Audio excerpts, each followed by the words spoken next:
Hello, friends, and welcome back to Stories About Entitled People.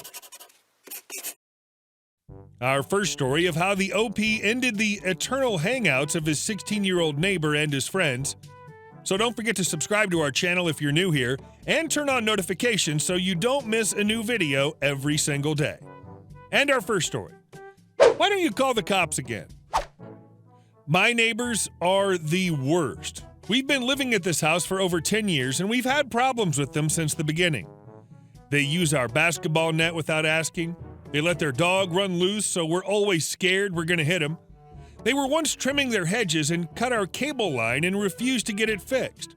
The parents let their kids do whatever the hell they want. Their dog craps on our lawn and they don't pick it up. The dad drives so fast on the street he's bound to kill someone one day. The mom complains about my mom behind her back. You get the point. Recently, their thing has been that they blast their music when they're in their backyard. And when I say blast, I mean you can hear it from our end of the street all the way to the other end. It's insane. And this can be at 11 a.m. or at 11 p.m. It's constant. Now that you have the background, we fast forward to today. At 1 p.m., their music starts. Insanely loud, but whatever, it's during the day. Let them have their fun. I go to work, come back, and my mom is freaking out. She has work tomorrow morning, my brother has to be up at 5, and it's 11 p.m.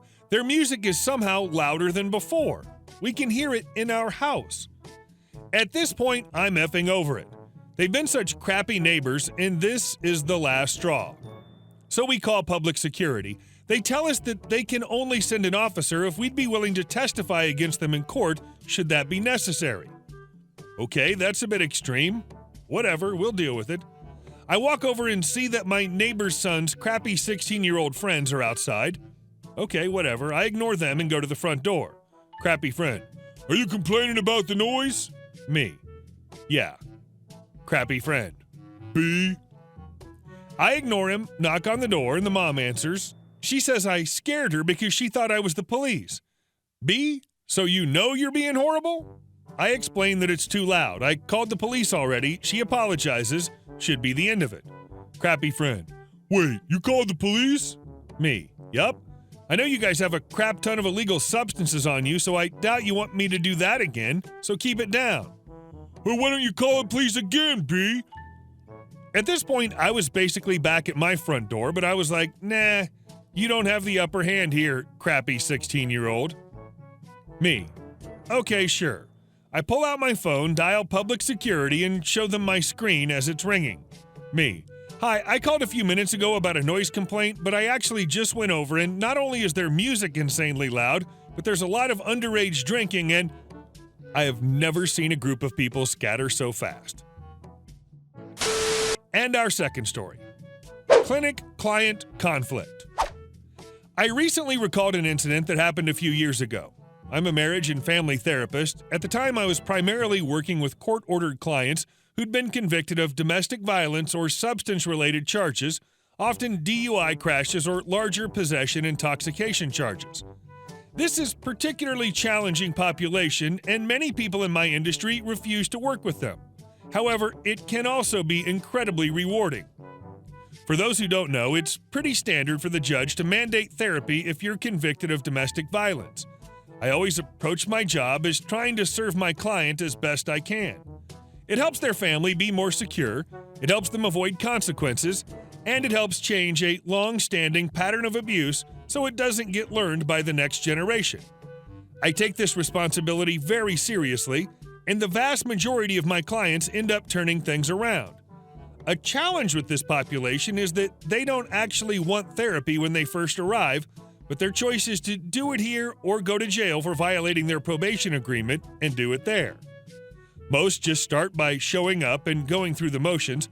Part of what I do is to help them get invested in their own treatment. Not always easy. If someone is disruptive, combative, or absent, I have to include that information in a monthly update to the judge. Like most clinics, if you don't show up, then you're often charged a no-show fee unless there's a good reason. I tried to give people the benefit of the doubt. Most were in a pretty bad situation in their lives, and I didn't want to set them up to fail. Unfortunately, there are always some who try to take advantage of that, and I have to ultimately hold them accountable. I had a client who was particularly disruptive. He was not only disengaged or combative in session, but he would frequently disappear for weeks at a time and only return once the judge's clerk sent him an order to show cause, essentially saying, "Get in here and explain why you aren't doing what you're told." Somehow, he also managed to get his insurance to pay for his treatment. Typically, insurance companies won't pay for court-ordered therapy. One day, he arrived 25 minutes late to a 55-minute appointment. I told him we'd have to end on time as I had another appointment in the next hour, but he would still be charged his full copay, about $30. He began shouting in the lobby that he would only pay for the time remaining in the session, that we were scamming him, that he would report us to the judge. Go for it. See how that works out. And finally, that he refused to pay at all but wanted credit for showing up, despite the fact that he didn't arrive until 25 minutes after his appointment. I explained to him that according to the intake paperwork he signed, he understood the rules, and this was not the first time we had this discussion. He could either pay for the session and I would count it as a late showing, but present, or he could refuse it and he would be a no-show. "Then mark it a effing no-show." And he stormed out of the lobby. So I marked it a no-show, which means the billing office automatically charges him $50. And our last story. No changes can be made without the account holder. A recent story reminded me of this act of malicious compliance by a family member. This family member's spouse was involved in an accident that left them critically injured. They were in ICU for months and would face permanent disability upon returning home. They didn't want to leave their home. It was close to the best hospital in the region, and it was their forever home, so plans began to renovate it for accessibility. In addition to the renovations, a wheelchair van was going to be needed along with other medical equipment for home use. As she worked on all of this, it was clear that large expenditures were going to be needed, and it was going to take time to draw money out of long-term savings and retirement accounts. So she called the credit card companies to get their limit increased. Sadly, before the renovations were complete, her spouse passed away. Now attention turned to final arrangements. The couple had always been very frugal and maintained nearly perfect credit. All cards were being paid on time, and despite carrying a balance on some cards from the construction, demolition had already started, so renovations had to continue, but at a slower pace, money was now coming in from those long-term savings. The problem is one major credit card company refused to work with her. She tried to access the account and was told, "Sorry, I have to speak to the account holder." She explained that her spouse had passed away and she was wanting to pay what was left on the card. She also explained that she was an account holder. Evil Bank stated that she was not on the account, she was a mere card holder, and she had no rights to the account. The person on the phone explained that her husband opened the account without her and just gave her the card. She just didn't understand how credit cards worked. This was a lie. The couple had always been joint account holders on everything since they were first married for exactly this reason. They had done extensive estate planning and made sure that all their assets were protected in trusts, should the worst occur. They knew their kids would be cared for and their partner would be able to access everything. Also, she ran the couple's business for over a decade, navigating a sea of regulations, insurance company billing, and payroll/finances/taxes. Needless to say, she did not enjoy being condescended to. Unfortunately, Evil Bank would not budge.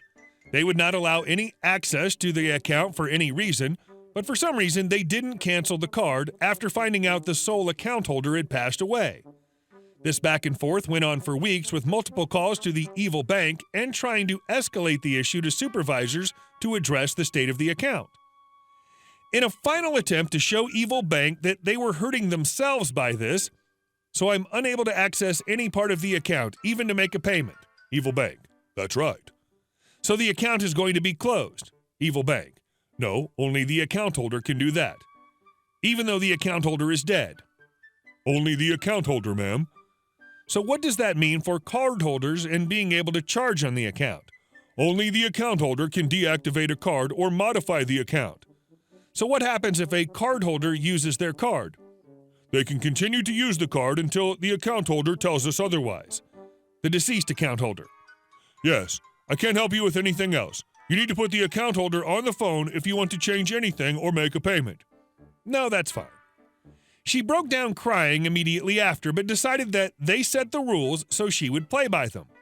All the final expenses, medical bills, and as much construction cost as possible was put onto that credit card. She maxed it out and then let it sit until the credit card company started calling for payment. I'm sorry, per your policy, I'm just the cardholder and am not responsible for any balance. Ma'am, this balance needs to be paid or it will affect your credit. It better not, I'm not on the account. This is an illegal collections call and I will be reporting it to the FTC and the attorneys general in your home state and mine. I still have his number on speed dial. You can make your case to the court. She was used to getting medical insurance companies to pay claims for the last decade or so. You don't want to play hardball with her. Remember how all the assets were in trusts? On paper, her partner had no assets to place a lien on. All the cash in the joint checking account had been used to pay expenses for the past several months, and withdrawals from long-term savings were sent to her account, not the joint account. They had agreed to move all exposed assets shortly after her partner regained consciousness, fearing the worst. Plus, all the income from the business had been brought home in her name for more than a decade, so she would actually get some kind of Social Security payment when she got older. So not only did his estate have no assets to go after, he didn't have an income for the last decade. Evil Bank was left with a maxed-out credit card and no assets in the estate they could file against for payment.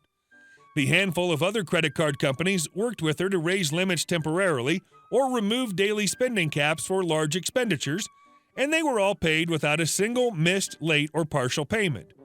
Evil Bank had to eat a 5-figure loss, all because they decided that the wife didn't deserve to be on the account from day one.